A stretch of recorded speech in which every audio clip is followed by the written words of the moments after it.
Now let's talk about some other common hurdles at the door and how to overcome them. I'll start with a reminder that knocking on people's doors for potential leads is definitely challenging, but it's also part of being a real estate agent. And the potential yeses are so rewarding. The greater the risk, the greater the reward. In this case, profits. That's why you're doing this, right? Simply expect that you will have hurdles to overcome at the door and prepare yourself with confidence. Trust me when I tell you that you'll have a greater rate of winning when you have unwavering confidence at the door. Knock on those doors with something prepared for any response they give you. Here are the most common responses you'll get at the door and how I suggest you respond to them. The first one, we're moving out of town. If a person mentions that they are moving away, ask them if they'll be buying or renting. If they are planning on buying, you can ask them if they already have an agent sending them listings in the new area. You can also ask them if they know an expert in their desired area. This can be an opportunity for you to get a referral. Say this even if you don't know anyone there. Tell them that you can check references and you can find someone who has a great sales history. When you send a referral to another agent, you usually score a commission out of it. The current industry standard is 25% or more for most referrals. You can also ask, do you know someone who wants to move into this area? This may lead to a trust-building conversation. You'll be able to talk about the community and what you know about it. These responses might seem basic, but they'll help increase the person's trust in your ability as an agent. You'll build connections even when you get no's, and those connections will serve you in your long run. You may even get referral business out of it all. Another common response, we're not moving anytime soon. If someone says they're not moving, that's fine, and note it. However, you do not need to end the interaction there. Casually note that you'll occasionally drop off area information for them anyways. Add something like, it's always good to keep up on the market. Or you could say, it's really great to keep an eye on what's going on with your neighbors' properties. Say it like a statement, not a question. This way, you're not giving them an opportunity to say no. If they really don't want the info, they'll still object. Most people, however, will let you drop it off. When you do drop off material, just leave it with them and say, have a great day. There's no need to try to engage with them every time. You can add this house to your long-term nurture game.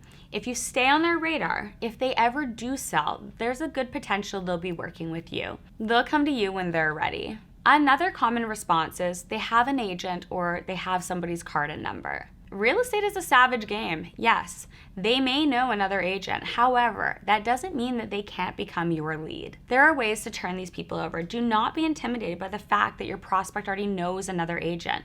They're not working with that agent.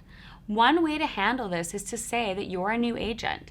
Use that fact to your advantage. Show that you are new and eager. You can say that you do all your own showings and you do all your own open houses. Established agents and top producers usually don't. You can explain that you treat every new client as a top client. You'll never pass them off to somebody else on your team. This happens a lot with established agents and top producers. They get the lead and then their team deals with the showings and the opens. They don't prioritize their clients the way a new agent does.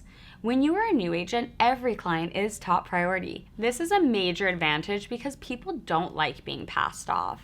Don't mention other agents by name. Just explain that you do all of your showings. Be very careful with your wording. Simply suggest that others don't always do their own showings.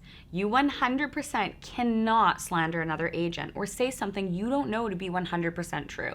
You are simply making general statements and giving homeowners something to think about yourself. You can also bring up a second opinion. In general, established agents underprice listings compared to newer agents. New agents often push harder for those houses and the value, so they work harder. When you're new and you show up on the weekends to do showings and opens, you put in more effort for every dollar in the game. Remind your prospects about this. Use being newer in your game to your advantage. Tell them you won't leave any dollars on the table. If they still seem like they might be leaning towards another agent, close on a positive note. Say, that's great, I can appreciate your loyalty. It's a quality that I respect in people. Another common response is that they have a friend who is an agent. I usually handle this by saying, I don't meet too many people that are comfortable with sharing their financial information with their friends. This is a lot for a friend to know about you. That often is enough to get people thinking. Another angle is to remind them that this is a large financial decision. Don't they want to make sure that they are making the most informed decision? When you work with a friend, there's an emotional attachment to accepting the information. A second opinion from someone they don't know is removed from the emotions. The information is there, take it or leave it. The listing price and market value is objective when it isn't coming from your friend. You can add that you always seek experts outside of your personal sphere when you're making big financial decisions. Selling a house is a big move. They want to make sure that they're making decisions that support their best interests. It's about more than loyalty to a friend. It goes back to my earlier points about separating your real estate business from your personal life. Ideally, your client should want to do this too. Remind them to value their homes as important assets when making these big decisions. Homes are usually someone's largest asset. Say something like, I'm sure you want to make a fully informed decision about your largest asset.